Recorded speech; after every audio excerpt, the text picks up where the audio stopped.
berat sekali menjadi yang pertama untuk diminta berbicara di forum yang sangat mulia ini, karena saya hadir di sini seperti tersedot sebuah energi yang luar biasa. Saya jauh-jauh datang dari Jawa Timur. Kalau Kiai Syarif Rahmat dan Kiai Khalil Haidar adalah Bani Syihabuddin Jogja, cucu dari Mufti Agung Mataram pertama Jogja yang terdampar atau berdakwah di tanah Pasundan. Kalau kakek kami tersesat di Jawa Timur, sama-sama Bani Syihabuddin. Nanti kita jelaskan, karena ini bicara haul, maka kita akan bicara sejarah dan ketokohan dan siapa nama-nama penting ke atas yang menjadikan bahwa Bapak Ibu sekalian penting hadir di forum ini untuk mendapatkan barokah, mendapatkan bagian dari jariah beliau, amal kebajikan beliau yang kita kholi hingga leluhurnya ila yaumil qiyamah. Amin. Allahumma amin. Baik, kepada saya perkenalkan satu persatu kepada yang mulia seluruh tokoh masyarakat, Bapak pimpinan Muspida, Muspicam, Pak Camat, dan yang mewakili Bapak Dan Ramil, Bapak Kapolsek, dan yang mewakili pejabat TNI Polri yang tidak saya bisa sebutkan satu persatu, para alim ulama, dan juga sahabat-sahabat Banser yang tidak pernah takut dan kenal menyerah mengawal para ulama. Aplaus bagi mereka. Mereka seorang ulama pernah bersaksi Banser ini masuk surga pertama kali. Takbir. Karena ikhlasnya tidak dibayar berpanas-panas. Masya Allah. Mungkin rokok saja belum tentu dapat ya. Mengawal ulama. Ulama warasatul anbiya, tetapi tanpa Banser ulama tidak ada marwahnya. Itu Banser. Ulama yang benar maksudnya. Baik. Yang utama dan termulia guru kita semua, Kang Mas Kiai Raden Syarif Rahmat, Ketua Umum Padasuka, mutiara terindah tercemerlang dari Bani Syihabuddin sekarang, yang menjadi kiai level nasional dan internasional, yang memiliki cabang di 22 provinsi, ratusan ribu jutaan jamaah seluruh Indonesia. Allahu Akbar. Beliau. Dan juga kakang mulianya Romo Kiai Haji Khalil Haidar yang menjadi tuan rumah, adalah putra-putra terbaik dari Bani Syihabuddin yang sampai sekarang meneruskan perjuangan kakeknya berdakwah di bumi Nusantara. Saya perkenalkan tamu undangan juga nanti menjadi pembicara, Kang Mas Gus Fuad Pleret. Beliau juga menjadi salah satu mutiara indah dari Bani Syihabuddin dan Bani Abdur Rauf, karena juga cucu langsung, cicit langsung dari Mbah Al-Imam Al-Qutub Mursyid Satoriah, Mbah Abdur Rauf Wonokromo. Di sebelahnya adalah yang mulia Al-Alim Al-Alama Syekh Nawawi jilid kedua, yang telah mengarang puluhan kitab dan dicetak di seluruh dunia, Kiai Haji Imaduddin Usman Al-Bantani. Beliau juga keponakan misan dari wapres kita, Kiai Haji Ma'ruf Amin. Terus kemudian di sampingnya tadi lupa diperkenalkan, semoga segera menjadi Sultan Kanoman Banten, Raden Kanjeng Pangeran Tubagus Nur Fadil Al-Bantani, putra dari seorang Maijen yang dimakamkan di Taman Makam Pahlawan. Dan terima kasih kepada semua hadirin. Kami mulai bahwa saya datang jauh-jauh dari timur dengan semangat kecintaan yang luar biasa menghadiri haulnya Romo Kiai Haji Ahmad bin Muhammad Romli.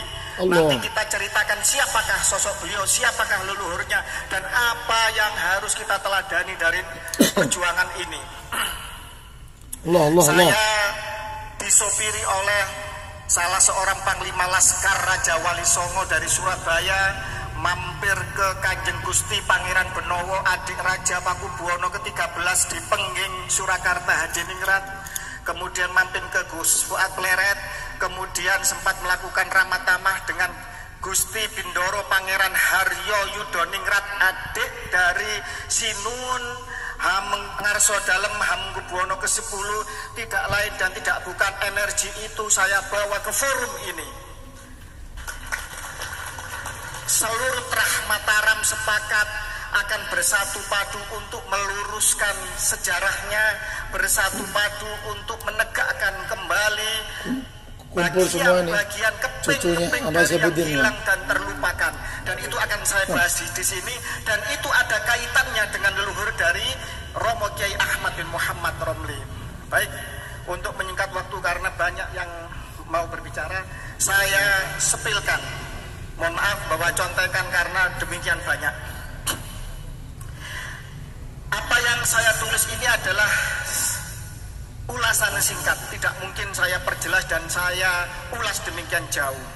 Tetapi di sini disebutkan bahwa nasab Kiai Haji Romo Ahmad bin Muhammad Romli terkait dengan hampir semua wali songo. Tepuk tangan. Allahumma shalli ala Muhammad. Allahumma shalli wa sallim barik alaihi.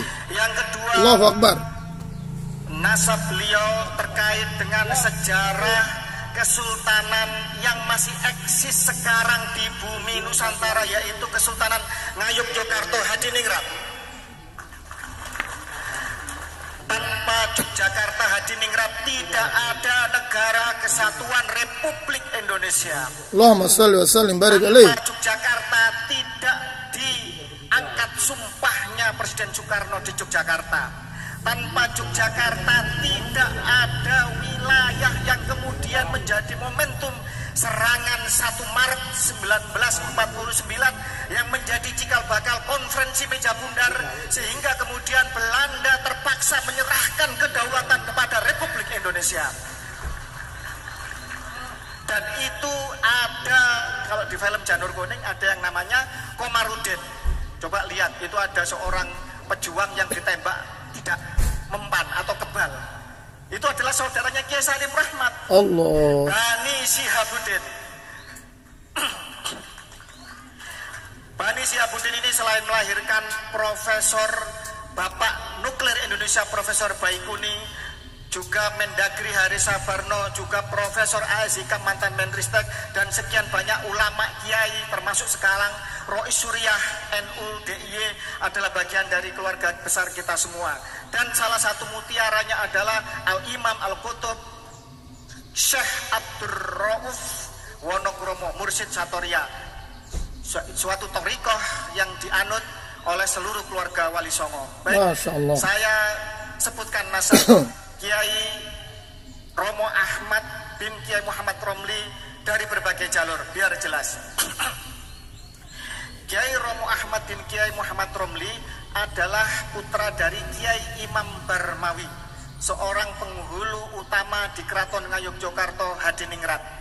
Beliau putra dari Kanjeng Raden Tumenggung Anggoyuda, seorang Manggoyuda atau senopati panglima perang di Keraton Ngayogyakarta Hadiningrat.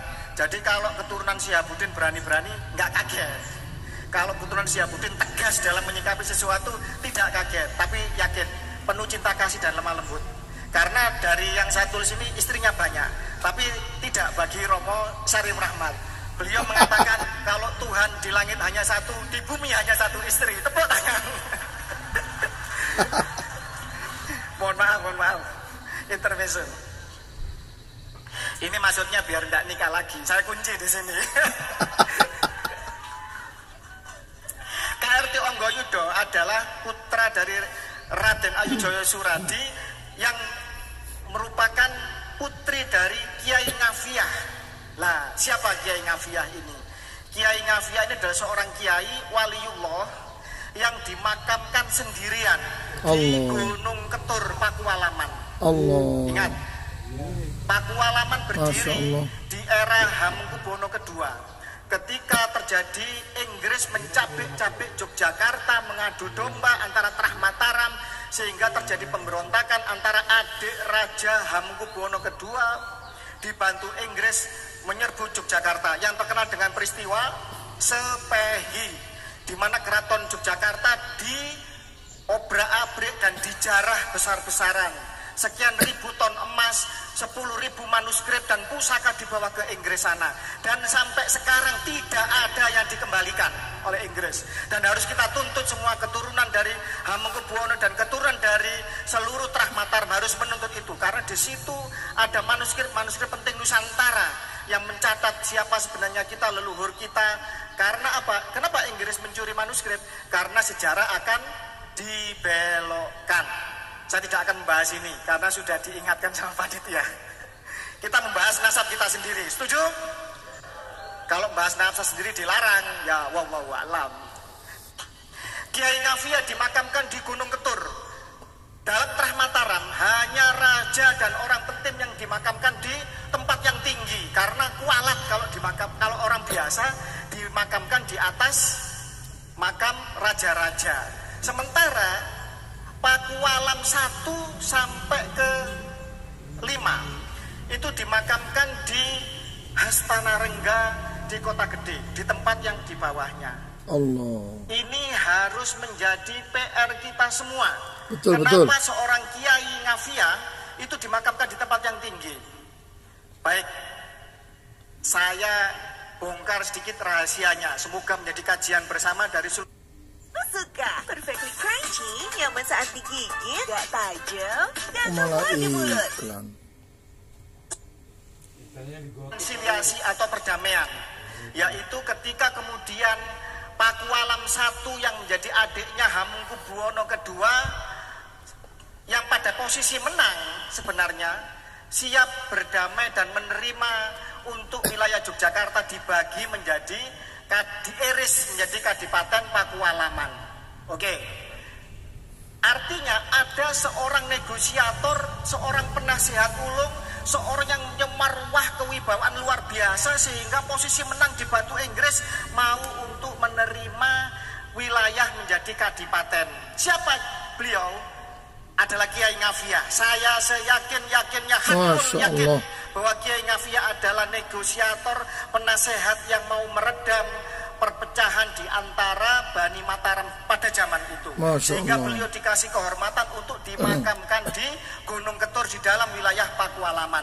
Mohon bagi seluruh Bani Syihabuddin untuk mengangkat sejarah ini, untuk merawat makamnya karena tidak terawat. Oh, betul. Kok kemudian seperti itu? Karena di data resmi pariwisata Ngayogyakarta Hadiningrat tidak dijelaskan itu makam siapa, tidak ditulis, seolah-olah ingin terjadi agar itu dilupakan. Mohon, ini harus segera kita sikapi bersama. Jangan sampai dibalawikan nanti. Ada semacam kajian untuk meluruskan hal ini. Baik, setuju? Kiai Ngafiyah adalah putra dari Kiai Syihabuddin yang dimakamkan di Masjid Patok Negaran, Masjid Keraton Ngayogyakarta Hadiningrat di Dongkelan.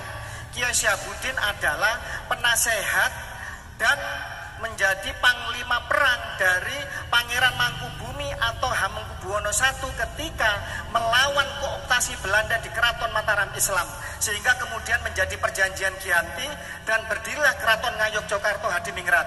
Beliau adalah Mufti Agung pertama Keraton Yogyakarta, dan saking terima kasihnya kepada Kiai Syihabuddin, Hamengkubuwono pertama itu memberikan, kalau dulu itu penghormatan tertinggi itu memberi hadiah istri atau diangkat menantu, tapi lebih mulia dihadiahi istri atau garwo ampil, garwo triman. Nah, ini suatu penghormatan yang tertinggi karena apa? Memberikan makmumnya untuk mengikuti imam lain. Ini luar biasa. Itu adalah Dewi Long Ayu. Nanti saya jelaskan siapa Dewi Long Ayu ini. Dari sinilah nanti Kiai Syihabuddin dan Dewi Long Ayu ini melahirkan Kiai Ngafiyah ini. Lah, semacam itu nanti akan kita ulas lebih lanjut. Kenapa kok kemudian Kiai Ngafiyah ini sangat penting dan Kiai Syihabuddin sangat penting? Kiai Syihabuddin adalah seorang ulama linueh, seorang sufi, seorang pejuang yang ikhlas. Ketika beliau diangkat jadi Mufti Agung Mataram, beliau pura-pura gila. Pura-pura istilahnya apa ya? Orang yang trans, orang yang khorikul ada. Belum waktunya sholat, itu dipukul beduk. Dan itu terjadi berulang kali. Sehingga kemudian, wah ini Kiai Syihabuddin owah, gitu. Lah, ini menjadi alasan beliau agar keraton mencopot beliau ingin keluar dari keraton. tidak ingin terlibat di dalam pernak-pernik politik yang mungkin waktu itu beliau melihat akan mengganggu marwah beliau atau mengganggu perjuangan beliau, dakwah beliau sebagai seorang ulama di Yogyakarta, di Ningrat. Sehingga kemudian di Jogja itu ada 5 masjid patok negara, yaitu batas-batas keraton kasultanan yang ada masjid-masjid sebagai batas. Ada masjid patok Negoro Melangi wilayah barat, Peloso Kuning di utara, Babatan di timur, dan Wonokromo di selatan. Tetapi kemudian sudah 4 arah. Kenapa kok menjadi 5? Ini untuk menghormati Kiai Syihabuddin, dibuatkan patok negara Dongkelan di wilayah selatan barat atau barat daya. Agar apa? Agar beliau tetap bisa diambil berkah dan manfaatnya oleh keraton, dijadikan penghulu di masjid patok negara Dongkelan. Dan alhamdulillah di makam itu dimakamkan Kiai Syihabuddin dengan istri kinasihnya Dewi Lung Ayu garwa Triman dari HB1, yang di situ dicungkup paling dekat pintu masuk, dan di sebelah sananya ada seorang kiai besar, Kiai Khos di Nahdlatul Ulama, yang meminta barokah dimakamkan di situ, yaitu Mbah Munawir Ponpes Kerapiak, yang juga punya menantu sempat menjadi Rois Am PBNU Kiai Ali Maksum, dimakamkan di komplek yang sama di Masjid Patok Negara Dongkelan. Saudara-saudara sekalian, bicara sejarah adalah bicara manusia. Filsuf Jerman mengatakan, Goethe, barang siapa tidak mengambil pelajaran dari sejarah kemanusiaannya, dia hidup dengan tidak menggunakan akalnya. Dan barang siapa melupakan tragedi sejarah masa lalunya, dia akan dikutuk untuk mengulanginya. Dan jangan sampai apa yang terjadi di masa dahulu, perpecahan, diadu domba, pembelokan sejarah, akan kita ulangi dan kita menjadi orang-orang yang terhitung pengkhianat di era sekarang. Siap? Baik. Kiai Syihabuddin adalah cucu dari Syekh Abdul Rosid Krandegan Puring Kebumen. Beliau masyhur adalah trah dari Sunan Ampel. Jadi wajar ketika beliau disuruh untuk memilih garwa Triman, beliau memilih Dewi Lung Ayu yang merupakan trah dari Sunan Derajat. Jadi keluarga Kiai Syarif Rahmat, Romo Ahmad bin Muhammad Romli ini adalah trah dari Sunan Derajat dan Sunan Ampel, Bapak Ibu sekalian.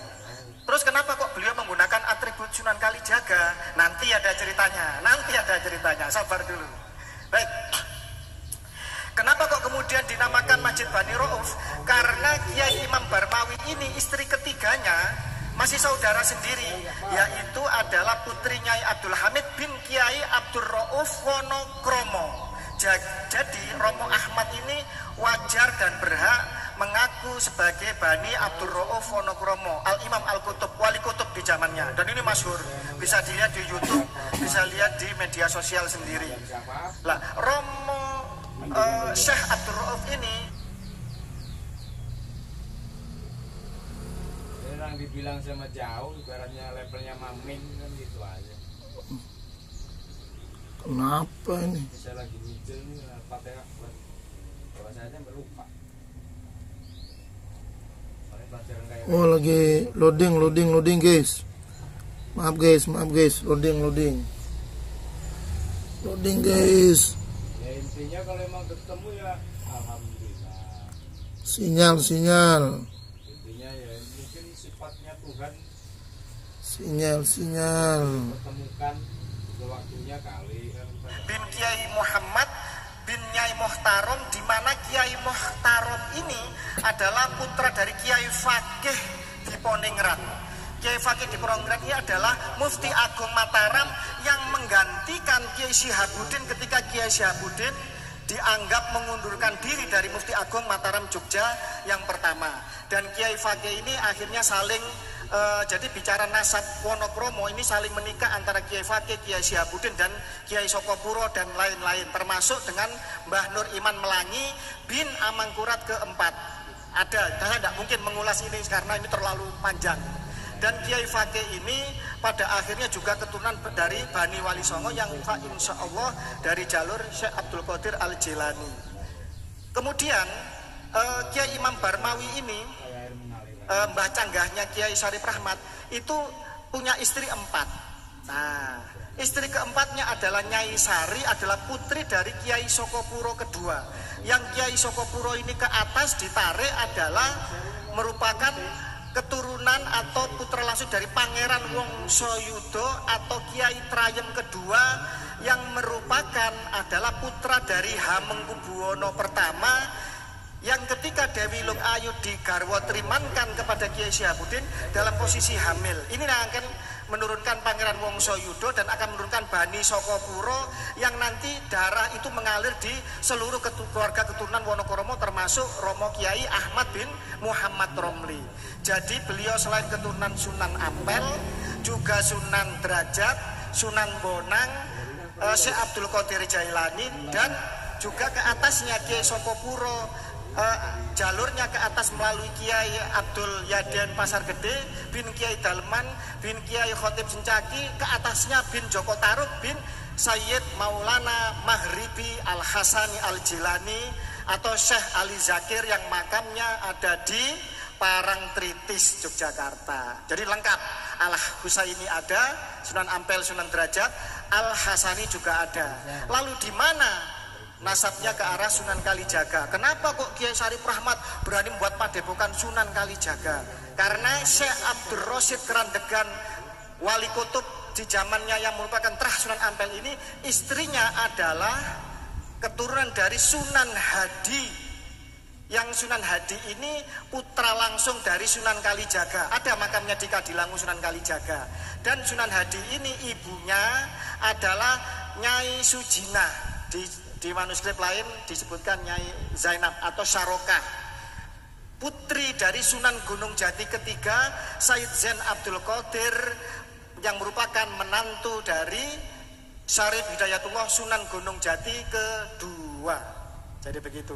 Jadi lengkap sekali, Sunan Derajat, Sunan Ampel, Syekh Maulana Maghribi Al-Jilani Al-Hasani, juga ke Sunan Kalijaga.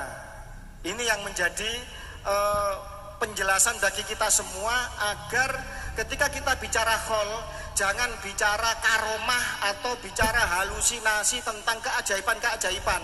Itu hanyalah bonus dari seorang mulia di sisi Allah.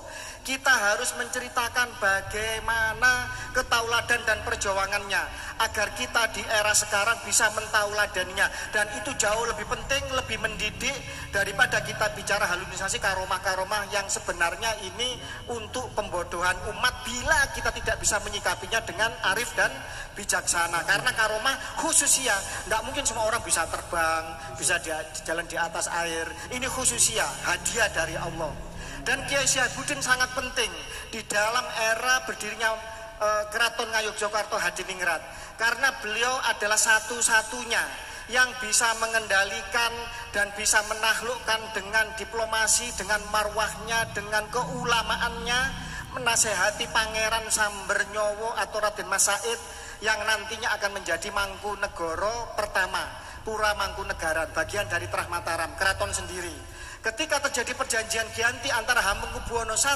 dengan PB2, diwakili putranya PB3, waktu itu menantunya dari Hamengkubuwono I, Pangeran Mangkubumi, yang bernama Pangeran Sambernyowo, ini pertarungan tak terkalahkan dan dijuluki Sambernyowo karena suka memenggal kepala Belanda. Waduh, gitu ya, Pangeran Sambernyowo ini marah karena merasa ditinggal di dalam perjanjian Giyanti, padahal gitu Pangeran Mangkubumi ingin menjadi Arigato Indonesia, arigato from us to you, untukmu yang telah menjadi pelanggan setia kami, nikmati apresiasi dari kami orang tuamu. Akhirnya beliau bisa luluh dan terjadilah perjanjian Salatiga antara Sambernyowo dengan Pakubuwono III. Diiris lagi keraton Surakarta Hadiningrat, berdirilah Mangkunegaran. Sejarah ini adalah sejarah yang sangat kuat dan sejarah yang sangat penting bagi bangsa ini, karena etnis Jawa dan Pulau Jawa dan Sunda, Madura, saya campuran Jawa Madura, kalau beliau Jawa Sunda. Ini bagian di dalam inti Nusantara yang menjadi kekerabatan tulang punggung bagi seluruh suku-suku etnik di seluruh Indonesia dengan Banten, Cirebon, Pagaruyung, Palembang, Banjar, Goa dan seterusnya. Ini saling keterkaitan karena sama-sama kekerabatan. Kenapa saya katakan Kiai Syihabuddin ini juga seorang yang panglima perang? Di dalam keluarga Bani Syihabuddin terkonfirmasi banyak sekali ilmu pencak silat yang diciptakan oleh beliau. Yang sekarang bisa dilihat resmi akunnya ada, bagian dari IPSI adalah pencak silat Telapak Sakti. Ada lagi pencak silat Garuda Sakti Wali Songo. Nah, itu saudaranya Gus Fuad itu, guru besarnya sekarang. Ada lagi Bayu Sejati, dan banyak pencak silat aliran tenaga dalam dan ilmu kanuragan yang diciptakan oleh Kiai Syihabuddin dan menyebar murid-muridnya ke seluruh Nusantara, dipakai oleh hampir semua pesantren-pesantren di Nusantara. Sekian saja dari saya karena waktu dibatasi. Semoga sekelumit singkat dari autobiografi dan biografi Kiai Romo Ahmad bin Muhammad Romli ini bisa menjadi tauladan bagi kita semuanya. Allahumma amin. Dan bisa mengalir barokahnya perjuangan beliau dan seluruh leluhurnya kepada kita semua dan seluruh keturunan kita. Allahumma amin, amin, amin, ya dan Allah. menjadikan kita mengingat bahwa bangsa ini harus benar-benar merdeka. Amin. Karena panjenengan semua terutama pada suka berguru kepada seorang yang Masya Allah, orang yang ikhlas. Panjenengan mengangkat orang tua ruhania Kiai Syarif Rahmat, ini tidak salah. Karena beliau lebih memikirkan panjenengan umatnya pada suka dibanding memikirkan anak istrinya. Itu kesaksian dari istrinya. Semacam itu. Jadi sangat luar biasa. Betul. Untuk umatnya dan selalu melakukan edukasi yang bernilai ilmiah dan beradab. Jadi bagi kita semua bersyukur kita hadir pada hari ini, bisa bermuwajahah, bisa bersilaturahmi. Semoga persaudaraan ini, silaturahmi ini berlanjut ila yaumil kiamah. Amin, Kita amin. bersama Sunan Amin, Derajat, amin. amin. Amin, Bersama Allah. Sunan Ampel, Amin, ya bersama Allah. Syekh Abdul Qadir Al-Jilani, Amin, ya Allah. bersama seluruh raja-raja Trah Mataram. Amin, ya Allah. Yang Bersama kita baginda berketurunan Rasulullah dari Joko sallallahu alaihi Tingkir, wasallam. keturunan dari Sayyid Al-Musawi Al-Husaini sudah terkonfirmasi isbat internasional. Wallahul muwaffiq ila aqwamit thoriq. Wassalamualaikum warahmatullahi wabarakatuh. Assalamualaikum warahmatullahi wabarakatuh. Sehat selalu Kiai, ya sehat selalu Gus.